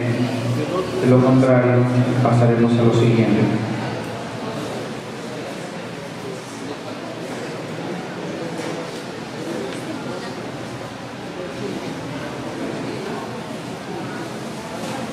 Doctor, muy buenas noches. Bueno, primero agradecerle por venir aquí a esta ciudad a departir su conocimiento con nosotros. Voy a seguir obviamente con la controversia que es entre si el acto nulo sigue teniendo efectos o no. Usted hablaba, por ejemplo,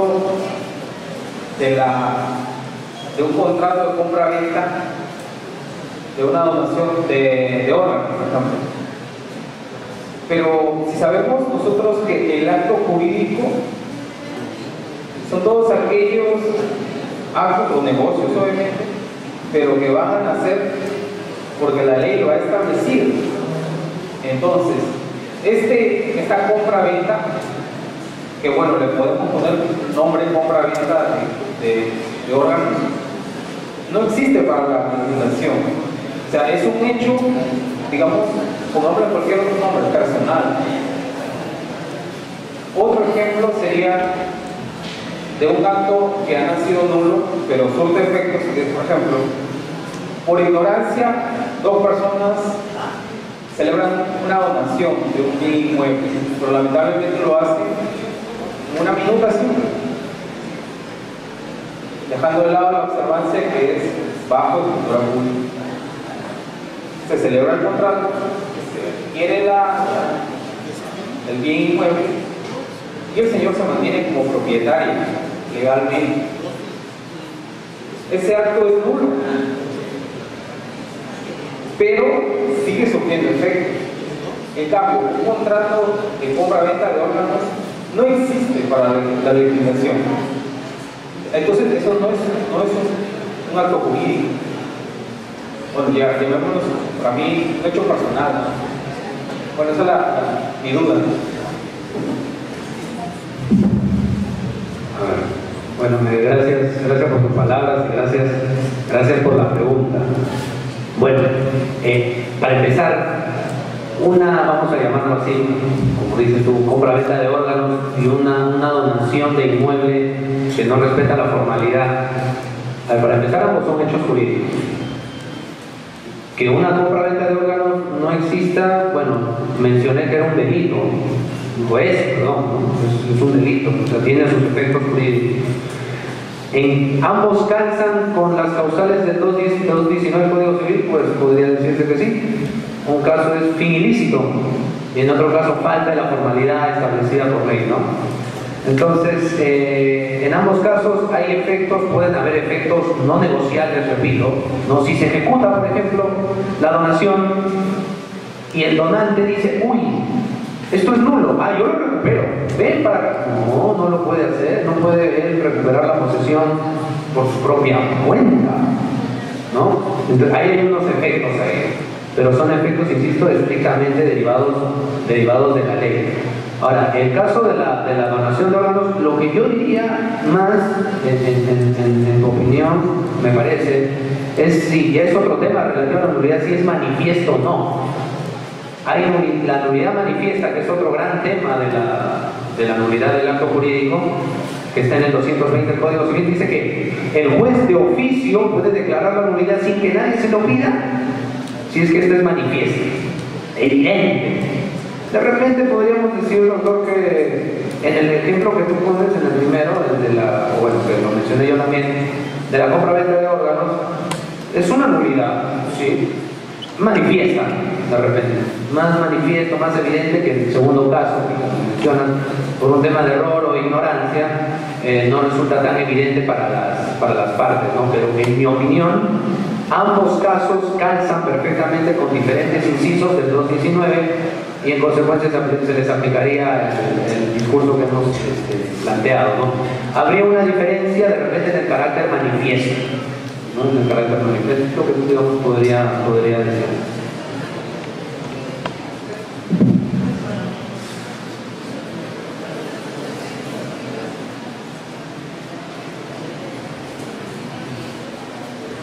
Buenas noches, doctor. Primero, felicitarlo por la exposición. Bueno, en un punto, permítanme, con todo respeto, no discrepar de la posición que usted ha sostenido.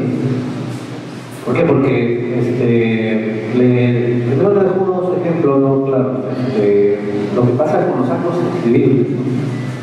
En los actos inscribibles muchas veces lo que refleja los actos que se encuentran en registros públicos muchas veces no refleja en sí la realidad jurídica, ¿no? De los actos, por ejemplo, como mencionaba la persona anterior, respecto a actos de compraventa. Muchas compraventas se realizan sin que medie esta inscripción, ¿no? Se realizan actos de todo tipo de actos. Menciono un caso particular que he tenido la oportunidad de ver, es sobre esta que no hay que no participa, es decir, que como usted estaba refiriendo es algo impuesto por la ley, ¿no? Precisamente, por ejemplo, el caso de la protección adquisitiva. En el caso de la protección adquisitiva, no solamente se puede prescribir por la usucapión, se pueden adquirir solamente bienes inmuebles, no los bienes muebles. La ley permite inclusive la usucapión en el caso de bienes muebles por posesionar de mala fe. Entonces, si esto permite la ley que se pueda adquirir tanto bienes muebles como inmuebles por efecto de la usucapión, y en esto inclusive han intervenido las partes, y un caso particular que prácticamente las partes, inclusive el tercero de buena fe, obviamente no voy a mencionar nombres, pero ustedes tienen oportunidad de ver, que este tercero de buena fe inclusive está vinculado con esa prescripción, y ellos han conocido perfectamente quién era el titular, y el tercero de buena fe que ha sido beneficiado, prácticamente se conocen los hechos que estaban directamente vinculados con las partes que hemos cometido la reflexión. Entonces, si aquí no interviene en la negociación, si aquí no ha habido solamente un cálculo de negocios, sino un cálculo jurídico de cómo iba a resultar todo este proceso terminante desfavorecido, tenemos que ver lo que les ha favorecido y que le ha salido el plan como hemos querido. Entonces, usted dice que esto es un efecto anterior a la ley, pero en realidad en la práctica las partes lo han calculado y les ha salido bien. Entonces, ¿cómo se condice esto ahora? Si el acto jurídico nace muerto, ¿cómo es si produce no solamente efectos prácticos, sino efectos jurídicos? Porque incluso han escrito esa prescripción adquisitiva y han hecho después posteriormente un contrato de compraventa con supuestamente tercero de buena fe. Entonces, va más allá, ¿no? Como también otra figura como el falso procurator cuando se representa una empresa. Es que produce todos estos efectos jurídicos de un acto que nace muerto. ¿Cuál es la relación casualidad? O sea, si algo nace muerto, ¿cómo produce sí? ¿Cómo crea? ¿No? ¿Cómo crea ciertos jurídicos posteriores que inclusive se inscriben? Un poco recordando el último punto, o sea, he mencionado que el negocio jurídico producía dos tipos de efectos, ¿no? Los negociales y los no negociales. ¿Cuál es el rasgo característico del negocio? Que produzca efectos negociales, porque ahí yo ejerzo mi autonomía, la autonomía que me da la Constitución, la libertad de contratar, la libertad de elegir, etcétera, ¿no? Los hechos que no producen efectos negociales simplemente son otra clase de hechos, pueden ser actos o hechos jurídicos en sentido estricto, ¿no? Entonces, los actos nulos, los negocios jurídicos nulos, como no producen efectos, sí, son hechos. Pero ¿por qué podríamos decir que nace muerto? Cuando, y agradezco su pregunta porque eso permite precisar un poco más el discurso, si se dice o se llega a la conclusión de que un negocio jurídico nace muerto es porque si tiene efectos, no son, repito, atendiendo a la voluntad de las partes, sino estrictamente porque se adecúan a supuestos establecidos por la ley. Si yo les vendo a ustedes un vehículo, les vendo un terreno y se aplica la prescripción adquisitiva, ustedes van a ser dueños por el solo hecho de que se cumple el supuesto de hecho de la prescripción, no por el contrato.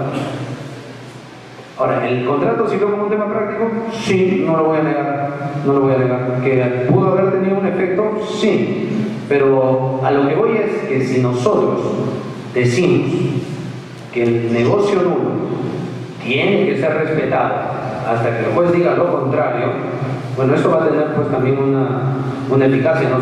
Si yo contrato, pongo en mi casa, si tuviera una sala como esta, ¿no? O más grande, y pongo una academia para que se practique pues estos bailes inmorales, perro chacalonero,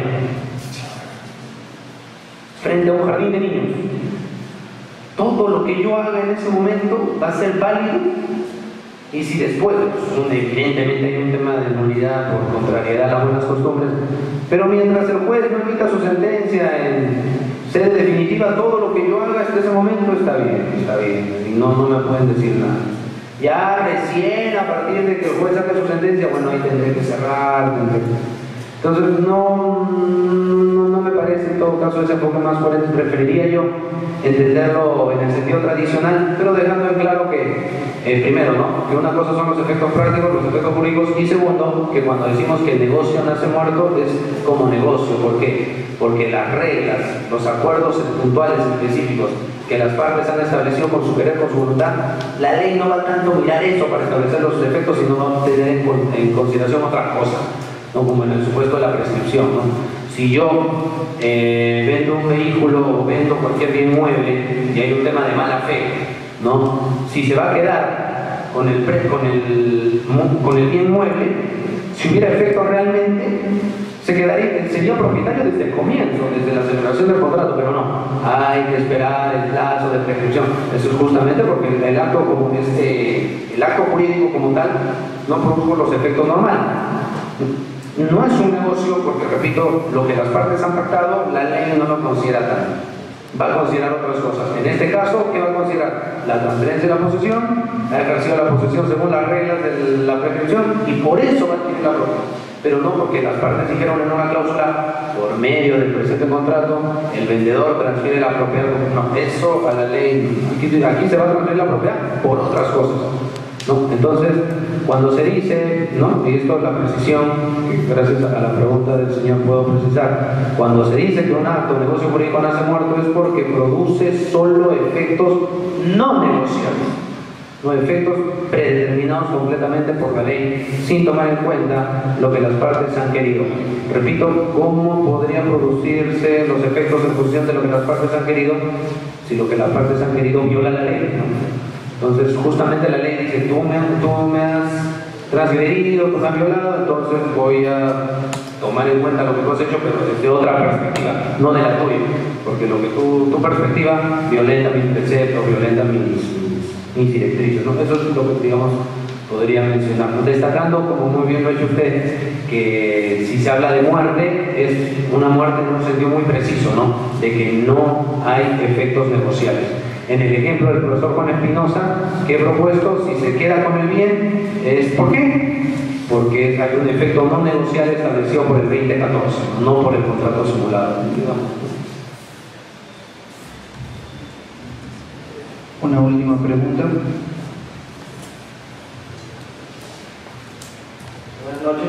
Buenas noches, doctor. Agradecerle primero por la exposición que nos ha dado el día de hoy. Y bueno, en verdad, tenía unas cuantas preguntas, pero me dicen que esta última sí es que por lo menos la más interesante para mí. Bueno, dentro de su exposición, y ya casi en la parte final, usted ha hecho una distinción entre los efectos negociables y los efectos no negociables. Y dentro de ellos digo que los efectos negociables no están predeterminados por las partes, sino por la ley, como en el ejemplo que mencionaba el señor, y usted también, en caso de transferencia de bienes al tercero, ¿no? Donde el tercero mantiene la institución para la gente.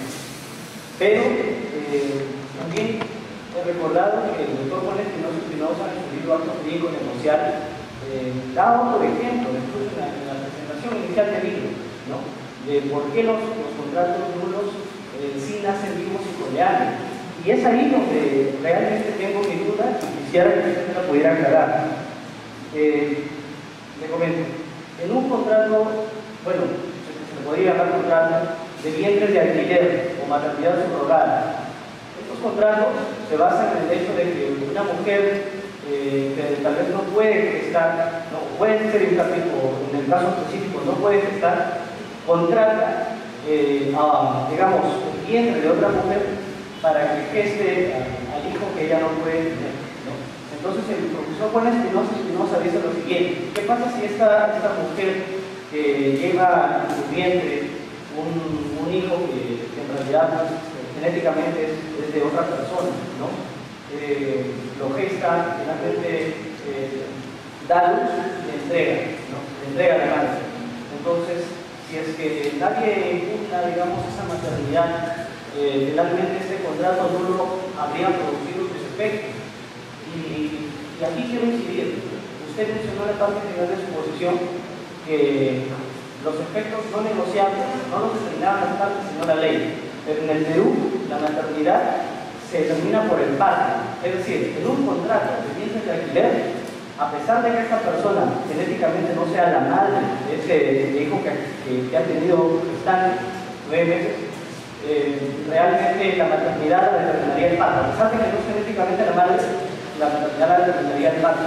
Entonces, ¿cómo sería si finalmente le entregan el niño y no suscribe a otra persona, ¿no? Que finalmente no se quedado? Muchas gracias.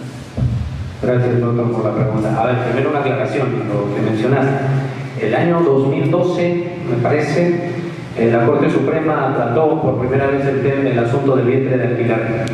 Y no es lo que mencionaste. Ya lo que primó fue la solvencia. ¿Dónde va a estar mejor el menor? Se aplicaron básicamente principios generales del derecho. ¿Y a qué conclusión llegaron? De que los padres que pagaron, ¿no? Los arrendatarios del vientre, ellos se quedaron con el menor, no la madre biológica o la que puso el útero, digamos, ¿no? Porque la vieron inestable, en fin. La Corte Suprema concluyó que el menor iba a estar mejor con los padres iniciales. Pero eso de repente reforzaría un poco la pregunta de su compañero, ¿no? Del señor, que bueno, entonces al final se cumplió el contrato. Porque el contrato era para que los que han pagado se queden con el menor y se han quedado con el menor realmente. ¿no? Pero yo insisto, si decimos que producen efectos jurídicos, ya, celebramos un contrato de vientre de alquiler, ya, produce efectos jurídicos, porque la Corte Suprema ha dicho que se lo quedan los papás, los padres que han pagado. Ya. Tenemos un segundo supuesto de contrato de vientre de alquiler. Y la señorita que va a dar el alquiler su vientre se desiste, ya no quiere cumplir. ¿Podremos ir al juez a hacer cumplir ese contrato? Porque no produce efectos negociables.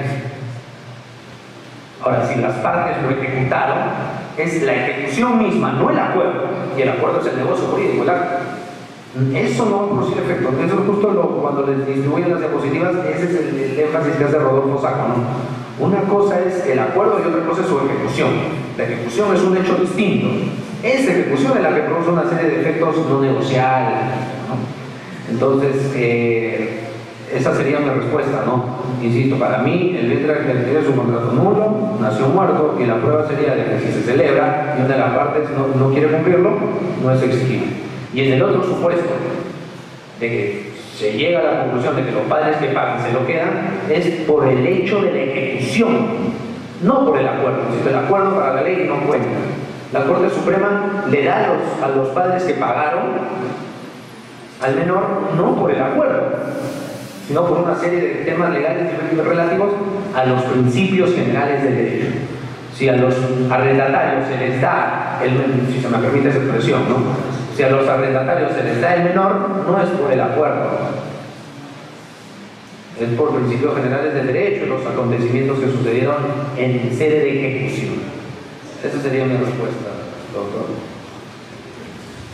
Felicitamos al doctor Forni Namanco Córdoba.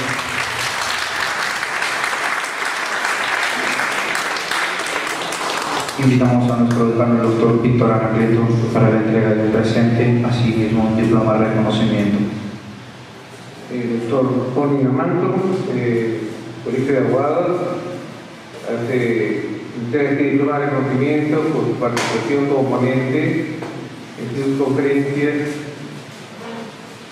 y queremos agradecerle este tema tan importante y tan debatido, que recibe este diploma de nuestro Colegio de Abogados.